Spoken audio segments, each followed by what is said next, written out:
오늘 밤에는 부르심 따라가는 선교, 이런 제목으로 우리가 하나님 말씀을 나누고 기도하기를 원합니다.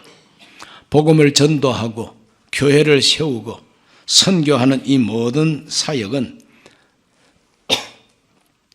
사람이 하는 것 같지만 실상은 성령이 주도하시는 선교입니다. 한번 따라합니다. 성령이 주도하시는 선교. 이 성경 16장 6, 7절을 보면은 성령이 아시아에서 말씀을 전하지 못하게 하시거늘 그들이 부르기아와 갈라디아 땅으로 다녀가 무시아 앞에 이르러 비두니아로 가고자 애쓰되 예수의 영이 허락하지 아니하시는지라 그랬습니다. 하나님의 성령이 아시아 쪽에는 말씀을 전하지 못하게 하시고 비두니아로 가서 전도하고자 해도 예수의 영이 허락하지 않으셨다 그랬어요. 성령이 바로 예수의 영이죠. 그렇기 때문에 말씀을 전하고 선교하는 이 모든 사역은 바울과 그 일행들이 아무리 애쓰고 힘써도 성령이 허락지 않으면 안 된다는 거죠. 예수의 영이 허락하지 않으면 갈 수가 없다는 거죠. 그래서 그들은 더로아라고 하는 곳으로 내려가서 하나님 앞에 기도하게 됩니다. 밤에 기도하게 됩니다. 밤에 기도했더니 환상을 봤다고 성경이 말합니다. 16장 9절 말씀입니다. 밤에 환상이 바울에게 보이니 마게도냐 사람 하나가 서서 그에게 청하여 이르되 마게도냐로 건너와서 우리를 도우라. 마게도냐로 건너와서 우리를 도와주시오. 그 마게도냐 사람이라면 유럽 사람이에요. 지금 터키가 있고 그리스가 있는데 그 그리스는 서양입니다. 유럽입니다. 터키는 아시아입니다. 그런데 거기 아주 좁은 해협에 다리가 하나 지금 놓여져 있어요. 그 다리만 건너면 유럽이고 다리 건너오면 또 아시아입니다. 바로 그 근방에 있는 바로 이 드로아라고 하는 곳에서 간절히 기도하니까 바로 저 바다 건너편에 있는 마게도냐 사람, 키가 크고 눈이 움푹 좀 들어가고 이런 사람이 건너와서 우리를 도와주시오 이렇게 손짓하는 것을 환상으로 봤다. 그럴 때 바울은 깨달았습니다. 이것은 하나님이 우리로 하여금 유럽으로 건너가서 복음 전하라고 하는 하나님의 뜻이 틀림없다. 이렇게 인정을 하고 적시로 배 타고 건너가 가지고 복음 전하기 시작했는데 건너가서 제일 먼저 교회 세운 도시가 빌립보라고 하는 도시. 알렉산더 대왕의 아버지 필리포스 왕이 건축한 신도시, 그게 바로 빌립보입니다. 거기에서 하나님의 교회를 세우게 되는 이야기가 사도행전 16장에 나오고 바로 그 빌립보 교회의 첫 번째 신자, 처음으로 믿게 된 사람이 바로 루디아라고 하는 믿음의 여성이었던 것입니다.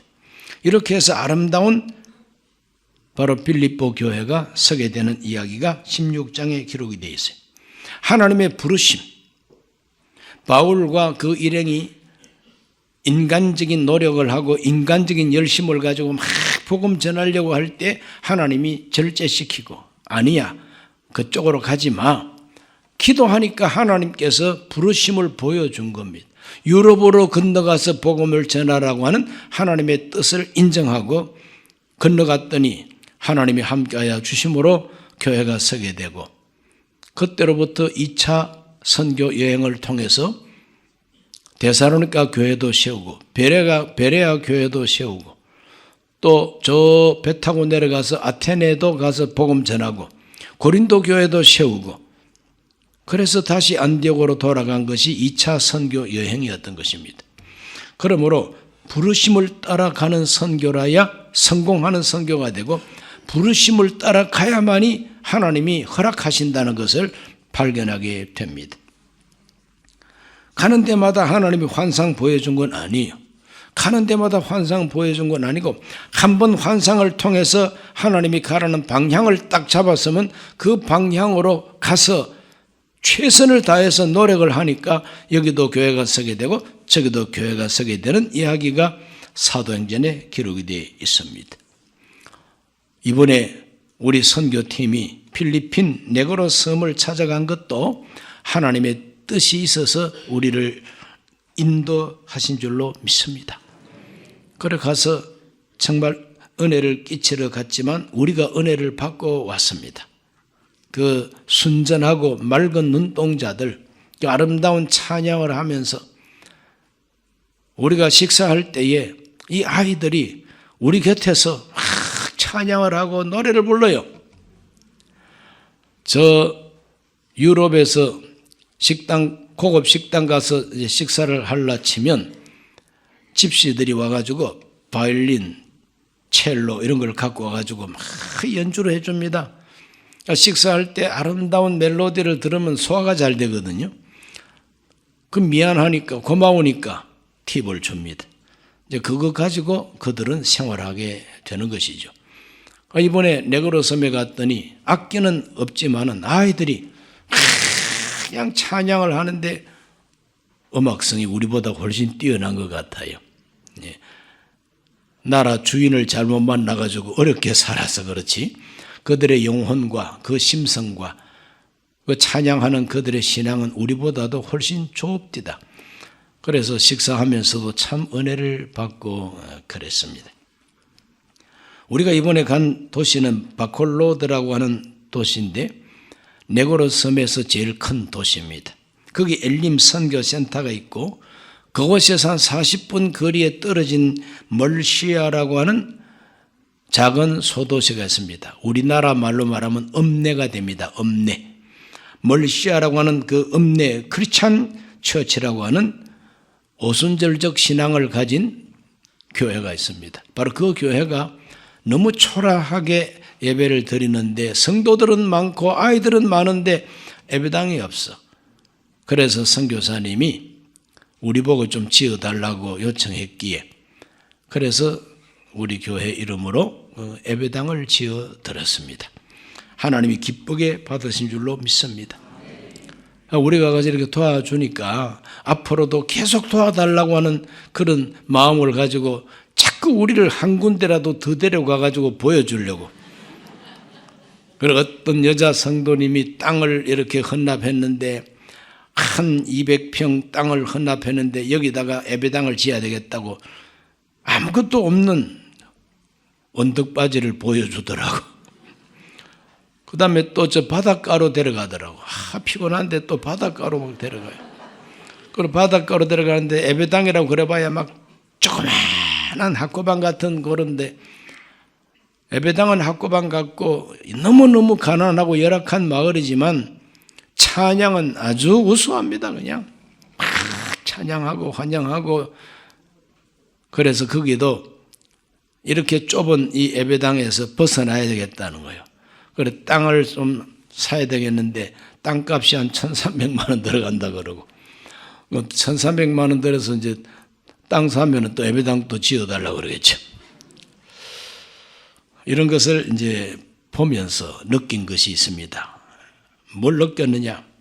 선교 자원이 많아야 되겠구나. 선교 자원이 많아야 되겠구나. 왜? 필요한 것이 이렇게 많은데 도와주러 온 우리가 넉넉해야 도와줄 거 아니겠어요? 우리가 이번에 가가지고는 이미 도와준 교회 헌당식만 하고 왔어요. 그리고 그들에게 필요한 어떤 필요를 채워주고 왔습니다. 그런데 우리가 가서 본 것은 선교센터 짓다가만 건물도 있고 예배당이 꼭 필요한 교회들이 그렇게 많대요. 성도들은 많이 모이는데 예배당이 없다는 거예요. 그렇다면은 제 개인이든지 또 성도 여러분이든지 우리 교회가 하나님 앞에 물질의 복을 많이 받아가지고 선교 자본이 넉넉하면은 원하는 대로 다 해줄 거 아니에요. 원하는 대로. 그럼 원하는 대로 다 해주고 싶어요. 그러나 형편이 또 형편인지라 도와주겠다고 약속도 못하고 그냥 왔습니다. 필리핀은 네이버 검색을 해보면은 이 필리핀은 인구가 1억 1,600만으로 나옵니다. 2023년 통계로. 1인당 국민소득은 3,726달러입니다. 3,726달러. 태국은 7,000달러가 넘습니다. 그러니 필리핀보다도 개인 소득이 태국은 갑절이 돼요. 또 왕국입니다. 그러다 보니까 그 사회가 그래도 안정이 되어 있고 굶는 사람이 없어요. 왜냐하면 땅이 넓고 1년에 농사를 3번 짓습니다. 그러니까 굶어 죽을 사람이 없지요. 그러다 보니까 좀 넉넉하게 보입니다. 그런데 필리핀은 깡마른 동네예요. 깡마른 동네. 강아지들도 막 깡말라 버렸어요. 돼지들도 우리 한국 돼지처럼 덩치가 크지 않고 빼빼하고 조그만해요. 이렇게 열악한 곳에 필요한 교회가 그렇게 많은데 도와주러 갔다고 하지만 도와줄 수 없어. 뭐 가진 게 없으니까 해보노만이. 그래서 느낀 것이 뭐냐? 하나님 복 주셔서 선교 자원이 넉넉하면 참 좋겠습니다. 선교 자원이 좀 넉넉하면 좋겠습니다. 여러분 복 많이 받으시길 바랍니다. 그래서 얼마든지 하나님 주시는 복을 많이 받아가지고 물질적인 이와 같은 축복을 이렇게 받아가지고 하나님이 기뻐하는 일에 내가 쓰겠다고 하는 신앙만 확실하면은 정말 장차 하나님 나라 가서 상 받을 일이 이렇게 많구나 하는 것을 이제 깨달았습니다. 그러면서 필리핀은 이렇게 인구도 많고 땅도 넓고 비옥하고 지하 자원도 넉넉하고 바다도 양 온 사방 천지가 바다고 섬이 7,000개가 넘습니다. 이제 이러한 환경을 가지고 왜 못 사는가? 왜 못 사는가? 그 못 사는 이유를 찾아보니까 필리핀에서 전통적으로 내려오는 귀족들, 부자들이 자기들의 땅을 내놓지를 않고 토지 개혁이 이루어지지 않기 때문에 빈부격차가 너무 심해가지고 잘 사는 사람들은 너무 잘 살고 못 사는 사람들은 너무 못 살고 빈부격차가 너무 심한 이와 같은 모습을 이제 보게 됩니다. 잘 살 수 있는 조건 다 갖추고 있는데 왜 못 사느냐? 그건 바로 토지 개혁에 실패한 탓에 가난한 나라가 됐다는 거예요. 토지 개혁 실패로 가난해져 버리고 말았다. 그러면 거기에는 지주들은 주로 어떤 사람이냐 하면 캐톨릭 신자들입니다. 스페인이 200년 이상 지배하면서 스페인 카톨릭이 스페인에 와서 뿌리를 깊이 내렸거든요.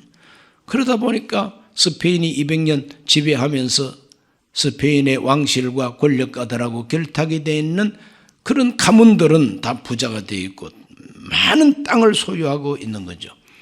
그런데 이걸 개혁해가지고 농민들에게 나눠줘야 되는데 지주와 그리고 소작인이 나누어 가져야 되는데 지주는 여전히 지주고 소작농은 여전히 소작농이다 보니까 빈부격차가 해소가 안 되는 거예요. 그래서 가난한 거예요. 이런 걸 볼 때에 참된 민주주의는 그래도 국민들이 소득이 좀 높아야 된다는 말이 틀림없구나. 7,000달러 정도는 돼야만이 민주주의가 가능하다고 하는 학자들의 평가가 있습니다. 국민 소득이 7,000불은 돼야 민주주의가 가능하다.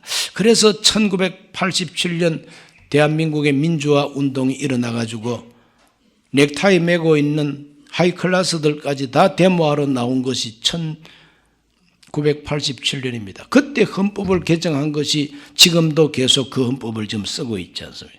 그때 우리나라 소득이 바로 7,000달러였다는 거예요. 이렇게 해서 민주화라고 하는 것은 국민 개개인이 소득이 높아야만이 민주주의도 가능하다는 거예요. 이런 걸 볼 때에 토지개혁, 농지개혁에 실패한 나라들마다 가난하게 살 수밖에 없다는 거예요. 비록 그 나라의 체제가 민주주의 체제라 할지라도 빚 좋은 개살구, 껍데기만 민주주의지 속 알맹이에 들어가니까 부자는 여전히 부자고 가난뱅이는 여전히 가난한 것이 해소가 안 돼. 특별히 공산주의 국가들이 다 그 모양입니다. 북한, 중공, 베트남 이런 나라들이 토지개혁한다고 지주, 땅 주인을 죽였습니다. 땅 주인을 다 척결해서 죽입니다. 북한에서도 우리나라 지주들, 부자들, 땅 가진 사람들을 다 죽이든지 숙청해서 내쫓아 버렸어요. 그때 못 살겠다고 빈털터리가 돼가지고 남한으로 내려온 탈북자들이 100만이 넘습니다. 그 사람들을 가리켜서 별명을 38따라지라고 이름을 붙여놨어요. 아무것도 가져온 거예요. 다 뺏겼고 아무것도 없다는 거예요. 38따라지. 그럼 화토 치다가 지꽃 땡이다 이러고 하다가 명월 공산하고 3월 사과로 나오면 그게 바로 38따라지가 되는 거예요. 왜 38따라지냐? 38선 넘어온 알거지가 돼가지고 38선 넘어온 사람들, 그게 바로 38따라지입니다. 그러나 북한에서 잘 살던 사람이고 엘리트들이에요. 이 사람들이 내려올 때는 따라지로 내려왔지만 남한에 내려와가지고 장사를 하기 시작하고 사업을 하기 시작하고 머리가 뛰어나다 보니까 북한 출신들이 얼마나 많이 부자가 되고 기업을 일으키고 뭐 그렇습니까? 현대그룹을 일으킨 정주영 회장 그분부터가 강원도 통진 사람 아닙니까? 이렇게 해서 북한에도 토지개혁을 한다고 했지만 지주를 죽이고 땅 빼앗아 가지고 무상몰수, 그 다음 무상분배, 돈 안 받고 나눠줬다 이거죠. 그렇게 돈 안 받고 땅 준다니까 농민들이 너무 좋아가지고 김일성 장군 만세, 하나님과 같다요. 그러나 그 사람들은 그 받은 땅이 자기 이름으로 등기가 안 돼. 자기 이름으로 등기가 안 돼. 사용할 수 있는 권한만 줬지 그 땅을 이용할 수 있는 권한은 없어. 그러면 누구 거냐? 그거는 국가의 것이고 공산당의 것이다 이거죠. 그러다가 나중에 시간이 좀 흐르면서 처음에 출발할 때는 25% 소득을 내놔라. 좀 있다가는 인민군 창설을 위해서 기부금 내놔라. 나중에는 50% 이상까지 내놔야 되는 거예요. 그건 옛날 지주 밑에서 일할 때보다 더 가난해져 버려. 차라리 지주가 있었을 때가 더 낫지. 지주 대신에 공산당이 들어서 가지고 전 국민을 갖다가 다 노예로 만들어 버린 것이 바로 공산당식 토지 개혁이었다. 오늘 우리 대한민국은 일본과 대만과 대한민국 이 세 나라는 온 세계에서 토지개혁, 농지개혁의 모범 국가입니다. 이 농지개혁을 이승만 초대 대통령께서 단행을 했죠. 온 세계가 부러워하고 있습니다. 캐토릭이 들어가 있는 나라들마다 토지개혁이 안 돼요. 그만큼 캐토릭은 중앙집권 체제고 교황 중심이고 모든 신자들, 국민들을 복종시키는 체제가 캐토릭입니다. 월남이 그래서 망해버렸어요. 월남이 그래서 월남의 지주들이 캐톨릭 신자들입니다. 땅을 내놓지 않습니다. 그래서 공산당 혁명이 일어났어요. 그래서 땅 준다니까 너무너무 감사했는데 나라가 땅을 몰수하더니 지주를 죽이고 몰수하더니 나중에는 다 국가 것이 되어버리니까 도로 가난뱅이가 될 수밖에 없는 거예요. 남미에 있는 수많은 저 캐톨릭 나라들, 브라질과 페루와 온갖 그 캐톨릭 국가들이 지주들이 땅을 내놓지 않습니다. 토지 개혁이 되질 않아요. 껍데기만 민주주의지 내용적으로는 토지 개혁이 안 되니까 빈부격차가 이제 심합니다. 그러다 보니까 뭐 혁명이라 그러고 늘 사회 갈등이 일어나고 이제 그런 겁니다. 그런 걸 볼 때 우리 대한민국은 출발 때부터 토지개혁, 농지개혁이 잘 이루어져 가지고 오늘의 대한민국으로 발전할 수가 있었습니다. 이번에 다녀온 이 필리핀은 1960년대 말까지는 우리 한국보다 잘 살았어요. 2배 이상 잘 살았어요. 그런데 지금은 뭐 3,700달러라 그러는데 우리나라가 지금 뭐 4만 달러 가까이 올라가 버리니까 뭐 10배로 더 잘 사는 나라가 됐는데 그 어떻게 그렇게 될 수 있었느냐? 토지개혁 잘하고 농지개혁을 잘하고 뛰어난 지도력을 가진 지도자들이 사심없이 나라를 잘 이끌고 백성들을 골고루 잘 살게 하겠다고 하는 이 비전이 있었기 때문에 우리나라가 이렇게 잘 살게 되고 오늘 우리가 선교하러 갈 수 있고 예배당도 지어줄 수 있고 이렇게 된 거예요. 그렇기 때문에 복을 많이 받으시기를 주의 이름으로 축원합니다. 세 번째로 생각할 것은 이와 같은 선교 대국 대한민국이 되기를 우리는 기도해야 됩니다. 우리 개인이 선교 자원이 넉넉할 뿐만 아니라 대한민국이라는 나라가 계속해서 잘 돼야만이 잘 되는 나라에서 교회가 함께 부흥될 수가 있기 때문에 그래야 우리가 계속해서 도와줄 수 있는 선교 대국, 선교하는 교회가 될 수가 있다는 것입니다. 오늘 우리 모두가 하나님 앞에 이와 같은 것을 생각하면서 성령이 인도하는 대로 선교를 하려면 우리가 하나님 앞에 선교 자원이 넉넉해야 되고 나라가 안정되고 이 나라가 더 많이 발전하면 얼마든지 우리는 활발하게 선교할 수가 있게 됩니다. 이렇게 해서 하나님께 영광을 돌리고 하나님 앞에 큰 상을 얻는 저와 여러분 되시기를 예수님 이름으로 축복합니다. 기도합니다. 살아계신 아버지 하나님, 오늘 이 밤에 우리들은 하나님이 성령이 주도하시는 선교에 대해서 말씀을 상고했습니다. 부르심을 따라 우리가 하나님 앞에 선교하게 하여 주시옵시고 하나님이 부르시고 하나님이 보내실 때에 넉넉하게 선교할 수 있도록 우리에게 복을 내려 주시옵소서. 대한민국이 잘되게 하여 주셔서 온 세계를 향하여 돕는 손길을 베풀 수 있고 선교할 수 있도록 하나님 축복하여 주옵소서. 예수님 이름으로 기도하옵나이다. 아멘.